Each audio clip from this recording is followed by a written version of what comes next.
हाँ जी, तो आप सबकी तैयारी बढ़िया ही चल रही है।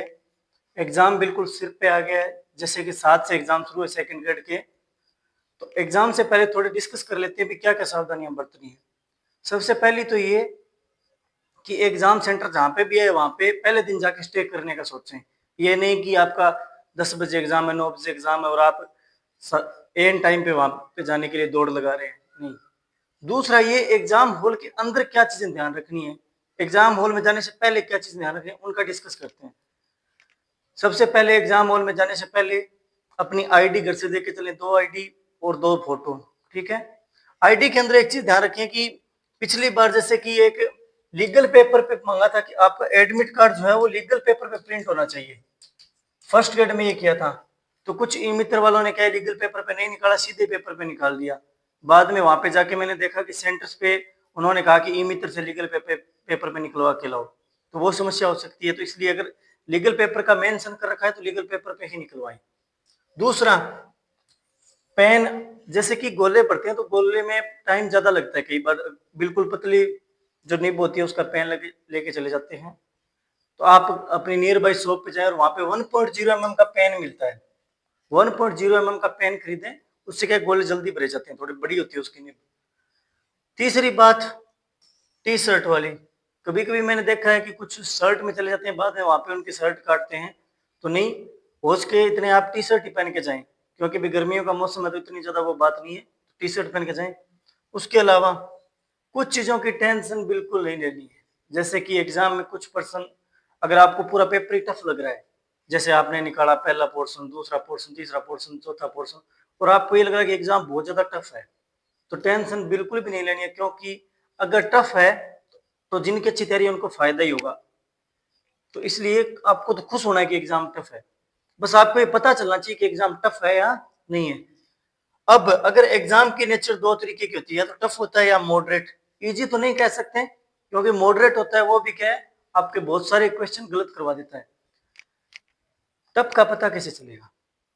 टफ का पता करने का एक सिंपल सा तरीका है कि अगर जैसे आपने कुछ टॉपिक पढ़े हैं, जैसे नदियां पढ़ी है, खनिज वगैरह पढ़े हैं, उद्योग पढ़े हैं, जनसंख्या पढ़ी है, यदि इनमें से जैसे मान लीजिए ज्योग्राफी में ऊपर ऊपर से प्रश्न पूछ रखे हैं, तो समझ सकते हैं कि आपके पढ़े हुए में से सारे प्रश्न आ रहे हैं, तो मतलब एग्जाम क्या है, इजी है, वरना क्या है, टफ है।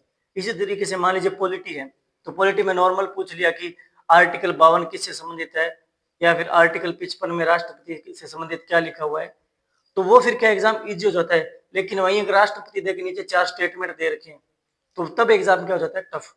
अगर एग्जाम टफ है तो ज्यादा क्वेश्चन करने से बचना है, यानी ज्यादा क्वेश्चन नहीं करने, बिल्कुल आराम से शांति से कम क्वेश्चन अटेम्प्ट करने। कम का मतलब ये नहीं कि आप 40 तो कम से कम करके, यानी तो आप 30 करके छोड़ के आ जाओ, नहीं। एग्जाम में कम से कम आपको क्वेश्चन 50 से लेकर 55 तो अटेम्प्ट करने ही हैं, चाहे पेपर कितना भी टफ हो, 55 से कम नहीं करने। अगर बहुत ज्यादा टफ है तो भी 50 तो करके ही आने हैं, क्योंकि कोई भी एग्जाम कितना इजी हो चाहे, उसमें भी 5-7 क्वेश्चन गलत हो ही जाते हैं। इसलिए 55 से कम मत करके आए, वरना फिर 40 बचाओगे कहां से आप। दूसरी बात ये, अगर मॉडरेट है तो क्या ध्यान रखनी है, मॉडरेट है तो उन क्वेश्चन, फिर आप क्वेश्चन थोड़े ज्यादा अटेम्प्ट कर सकते हैं, क्योंकि टफ में तो ये होता है कि सामने वाला ऑप्शंस भी फिर पूरा पेपर इसी टाइप का बनाता है कि आप अगर तुक्का मारोगे वो भी गलत जाता है। मॉडरेट में होता है अगर आप 1-2% पे रिस्क ले लेते हो तो कोई दिक्कत वाली बात नहीं होती, क्योंकि उस टाइम सभी ज्यादा अटेम्प्ट करेंगे। बाकी अब अपने जाते हैं एग्जाम में क्वेश्चंस के ऊपर, जैसे कि टफ है या मॉडरेट है जो भी है, तो उसमें क्वेश्चंस को हम 4 भागों में बांट सकते हैं। एक तो वो जो आपको बहुत अच्छे से आते हैं, कि जिनका आप आंख बंद करके भी सही कर सकते हो, जैसे कि पूछ लिया कि बिंटी जो आभूषण है वो कहाँ पे पहना जाता है, या फिर पूछ लिया कि किराड़ू का मंदिर कहाँ पे, बाड़मेर में है, तो ये इजी क्वेश्चन हो गए। लेकिन अगर उसकी बजाय अगर टफ क्वेश्चन पूछे, या फिर जो आपको नहीं आ रहे, एक तो ये होते हैं जो कि आपको बिल्कुल अच्छे से आ रहे हैं, दूसरे आपको बिल्कुल भी नहीं आ रहे, जिनकी आपके वाई नहीं लग रही। जैसे कि किसी खिलाड़ी का नाम दे दिया कि इस खिलाड़ी के बारे में बताइए जिसने 5वां स्थान प्राप्त किया, नीचे 2 स्टेटमेंट दे दिए। तो जो नहीं आ रहे, पहली बार पेपर करते ये ध्यान रखना है, जो आपको बिल्कुल भी नहीं आ रहे उन पे बड़ा सा क्रॉस मार देना है, इस क्वेश्चन को तो छेड़ना ही नहीं है। और जब ऑप्शन भरो तो सबसे पहले इनके 5वां ऑप्शन भर देना, ताकि इनके दोबारा करने की या फिर गुंजाइश ना बचे। अब आते हैं 1 नंबर पे, जो आपको अच्छे से आते हैं। आपको अच्छे से आते हैं मान लिया, लेकिन फिर भी हर ऑप्शन को 2 बार पढ़ना है। चारों ऑप्शनों को 2-2 बार पढ़ना है। क्यों? क्योंकि जैसे एक बार फर्स्ट ग्रेड में एक प्रश्न आया था कि लक्ष्मण के अवतार किस देवता को कहते हैं। उसमें 2 ऑप्शन कंफ्यूजिंग थे, एक तो हड़बू जी और दूसरा था पाबू जी। तो बच्चे लगभग पहला ऑप्शन हड़बू जी था तो हड़बू जी करके आ गए, लेकिन उत्तर क्या था? पाबू जी था। दूसरा ऐसे ही एक बार क्वेश्चन आया था, मंदिरों का पूछा था, तो पहले ऑप्शन तो दे रखा था झालावाड़ और 4 नंबर ऑप्शन दे रखा था झालरापाटन। सूर्य मंदिर का शायद था झालरापाटन। तो बच्चों ने पहला ऑप्शन देके कर दिया, प्रश्न इजी था, लेकिन चौथे ऑप्शन तक पहुंचे नहीं। चौथा ऑप्शन क्या था? झालरापाटन। तो जो आपको अच्छे से आते हैं उनमें एक तो ये भी जो गोला भरना है वही भरे, क्योंकि कई बार ये होता है लगाते हैं बीए भरते सीए, वो नहीं करें। और दूसरा उनको ज्यादा ध्यान से करना है, क्योंकि अगर आपके, मैं ये कहता हूं कि अगर आपके आने वाले क्वेश्चन गलत नहीं होते ना, एग्जाम से आपको कोई बार नहीं कर सकता। दूसरे क्वेश्चन वो होते हैं जिनका उत्तर देख के आपको लगता है कि इसका बी होना चाहिए या सी होना चाहिए। आपको ये पता नहीं है कि आपने कहां पढ़ा है, लेकिन आपका दिमाग ऐसे कह रहा है कि नहीं इसका तो बी होगा। सब में नहीं कहता है दिमाग, के दिमाग को कहलवाने मत लग जाना कि हाँ इसमें भी कह रहा है इसमें भी कह रहा है। नहीं, कई प्रश्न ऐसे होते हैं जो आप हमने बहुत पहले पढ़े होते हैं और ऑप्शन देख के अपने को लगता है कि हाँ यही होगा, तो वो कर देना। हर एग्जाम में से क्वेश्चन मुश्किल से 4 या 3-4 ही होते हैं। मैं तो कहूँगा 2-3 ही होते हैं, लेकिन मान लीजिए ज्यादा 5 से ज्यादा प्रश्न नहीं होते ऐसे जिनका आपको पता नहीं लगता। तो ये 4-5 क्वेश्चन ऐसे हो सकते हैं। इनमें थोड़ा आप ये नहीं कि इनको छोड़ के आ जाओ कि नहीं मेरे तो याद ही नहीं आ रहा कहाँ पढ़ा है, नहीं करके आना इनको। दूसरा 3 नंबर के क्वेश्चन वो होते हैं जिनमें आप 2 ऑप्शन में अटकते हो या 3 ऑप्शन में अटकते हो।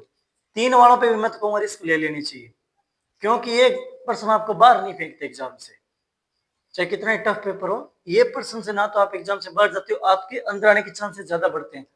दूसरा ये आपकी एक्यूरेसी चेक कर लेना पहले, कईयों की क्या क्या एक्यूरेसी बहुत खराब होती है। तो 3 वालों में आपको थोड़ा सोच सकते हो, बाकी 2 वाले तो करके ही आने हैं। 2 वाले तो किसी भी हालत में नहीं छोड़ने हैं।